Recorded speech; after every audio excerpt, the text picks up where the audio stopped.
नमस्कार, श्री गुरुदेव दत्त. आपण पाहता 21st सेंचुरी ॲस्ट्रो वास्तू आणि ह्या लालबागच्या राजाच्या संबंधी मी करत असलेल्या विशेष व्हिडिओ मालिकामध्ये आपलं स्वागत आहे. आणि ह्या व्हिडिओ अंतर्गत मी आपल्या पुढे लालबागच्या राजाच्या मूर्तीची अद्भुत 9 रहस्य किंवा वैशिष्ट्य आपल्या पुढे प्रस्तुत करणार आहे. तर कुठेही जाऊ नका, हा व्हिडिओ शेवटपर्यंत शांतपणे बघा. तर आता वैशिष्ट्य नंबर 1, आपण जी देखणी मूर्ती बघता ती आपल्याला माहित आहे, लालबागचा राजा गणेशोत्सव मंडळ हे खूपच जुनं मंडळ आहे. 2025 साली ते 92व्या वर्षामध्ये पदार्पण करत आहे. म्हणजे त्याची स्थापना ही स्वातंत्र्यापूर्वी झाली आहे. तर जी आपण आता देखणी मूर्ती बघतो आणि जी सर्व सुप्रसिद्ध आहे सगळ्या मीडियामध्ये आणि सगळीकडे जी मूर्ती असते, ती मूर्ती पहिल्यापासूनच तशी आहे का? तर नाही. पहिल्यांदा ही मूर्ती कांबळी परिवारातर्फे 2000 साली स्थापन केली गेली. ती मूर्ती काहीशी ही अशी होती. ही 2000 सालातली पहिली जी आत्ताच्या स्वरूपातली राजा स्वरूपातली मूर्ती बघतो ती ही 2000 सालातली मूर्ती आहे. ह्याच्या आधी लालबागचा राजा ही दरवर्षी वेगवेगळी मूर्ती बसवायचं. पण 2000 सालानंतर जशी जशी लोकप्रियता ह्या मूर्तीची वाढत गेली तशी तशी कांबळी परिवारातर्फे थोडीशी मॉडिफिकेशन करून ह्याच स्वरूपातली मूर्ती बसवली जाते. तर हे होतं वैशिष्ट्य नंबर किंवा रहस्य नंबर 1. दुसरं लालबागच्या राजाच्या मूर्तीचं वैशिष्ट्य आहे आणि मी म्हणीन की त्याच्यामुळेच जणू काही तो नवसाला पावणारा गणपती झालाय. तर आपण मूर्तीची सोंड जर काळजीपूर्वक बघितली असेल तर ती नक्कीच डाव्या सोंडेची अशी अतिशय प्रसन्न मूर्ती आहे. पण त्याची सोंड ही आकाशाकडे झुकलेली आहे. तर जणू काही गणपती बाप्पा आकाशातली दिव्य व्हायब्रेशन जणू काही पृथ्वीवर आणून भक्तांच्या मनोकामना पूर्ण करतो. अशीच काहीशी सोंड पुण्याच्या सुप्रसिद्ध दगडूशेठ हलवाई गणपतीची पण आहे आणि तेच वैशिष्ट्य ह्या मूर्तीमध्ये दिसतं. मी लालबागच्या राजाच्या मूर्तीच्या सोंडेचा फोटो झूम करून आपल्याला इथे दाखवतो, त्याच्यामुळे आपल्याला अंदाज येईल मी काय म्हणतोय ते.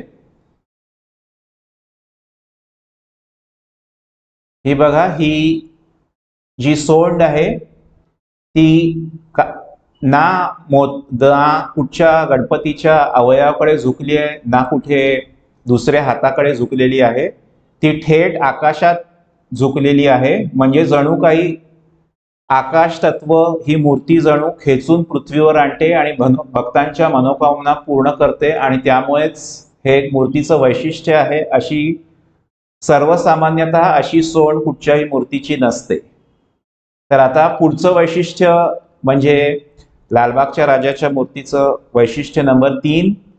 लालबागच्या राजाच्या मूर्तीची सुरुवात ही नॉर्मली सामान्यतः जे सार्वजनिक मंडळ आहेत किंवा जे शाडूच्या मातीची किंवा प्लॅस्टर ऑफ पॅरिसची मूर्ती बनवतात ती मंडळं आहेत, ती सामान्यतः मूर्तीची सुरुवात मूर्तिकार किंवा गणेशोत्सव मंडळाचे सभासद पदाधिकारी हे पाठपूजनाने करतात. पण लालबागचा राजा मंडळ हे अनोखं मंडळ आहे. तर इथे ती सुरुवात मूर्तीची ही गणेशोत्सवाच्या म्हणजे भाद्रपद विनायकी चतुर्थीच्या आधी काहीशी 30-40 दिवस किंवा 1 ते 2 महिना ही गणपतीच्या पाऊल पूजनाने होते.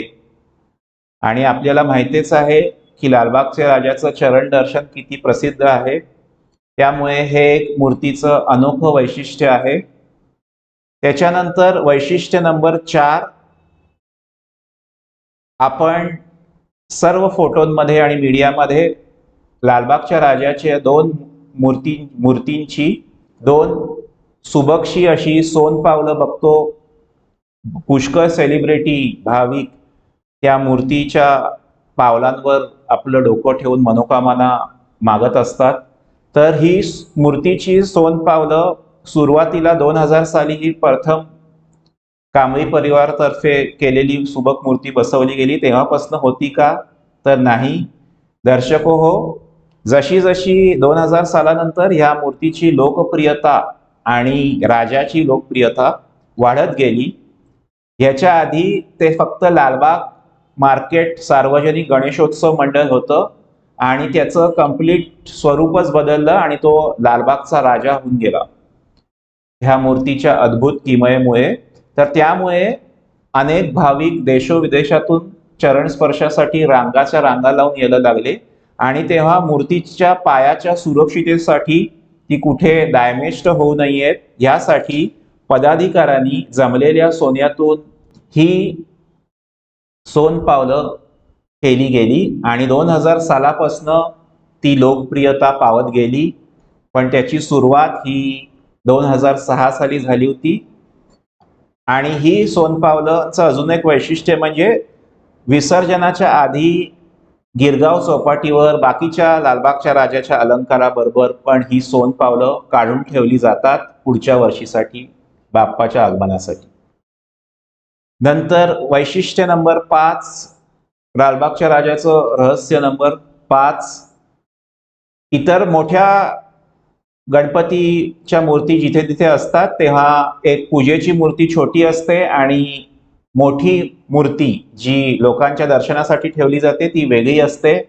पण लालबागच्या राजाच्या मूर्तीची प्राणप्रतिष्ठा ही ह्याच काही मोठ्या महाकाय साधारण 12 फुटाच्या ही मूर्ती आहे त्या मूर्तीमध्येच केली जाते. लालबागच्या राजाच्या मंडळामध्ये त्या मंडपामध्ये दुसरी कुठचीही मूर्ती पूजली जात नाही. तर हे एकाच मूर्तीमध्ये चैतन्य निर्माण केलं जातं आणि ती मूर्ती लोकांना 10 दिवस लोकांना, सुपरस्टारना, पॉलिटिशियन्सना ही अट्रॅक्ट करते. ही इथे एकच पूजेची मूर्ती आहे. त्याच्यानंतर रहस्य नंबर 6, ह्या मूर्तीचे डोळे आपण बघितले असाल तर पुष्कळ लोकांना वाटतं की ह्या मूर्तीच्या डोळ्यांमध्ये जणू काही लेन्स बसवली जाते का?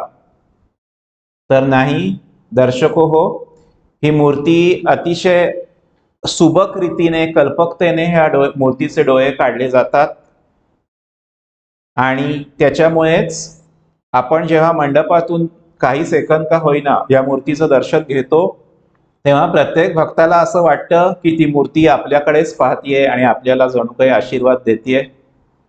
त्याच्यानंतर पुढचं वैशिष्ट्य कडे वळण्याआधी आपण अजूनही माझा जर चॅनल सबस्क्राईब केला नसाल तर कृपया नोटिफिकेशन सबस्क्राईब बटनवर क्लिक करा, म्हणजे तुम्हाला वेळोवेळी नोटिफिकेशन येत जातील आणि आपल्याला माझे व्हिडिओ पाहता येतील. तर आता मूर्तीचं वैशिष्ट्य रहस्य नंबर 7, एखाद्या मंदिरातल्या मूर्तीप्रमाणे आपण पाहिलं असाल कधी लालबागच्या राजाची मूर्ती ही लाल रंगाच्या पोशाखात असते, कधी पिवळ्या, कधी निळ्या, कधी हिरव्या, कधी जांभळ्या रंगाच्या. तर त्याचं कारण आहे इतर मंदिरातल्या मूर्तीप्रमाणे लालबागच्या राजाची प्रतिष्ठापना पहिल्या दिवशी केल्यानंतर पुढचे 9 दिवस लालबागच्या राजाच्या मूर्तीचा पोशाख हा दिवसातून म्हणजे 24 तासातून 2दा हा बदलला जातो. त्याच्यानंतर वैशिष्ट्य नंबर 8, तुम्हाला माहिती असेल आपल्या सनातन धर्मात पुष्कळशी जी विशेष करून सुप्रसिद्ध मंदिरं आहेत किंवा जागृत मूर्ती आहेत त्या पुष्कळशा ह्या पूर्वाभिमुख म्हणजे फेसिंग ईस्ट असतात.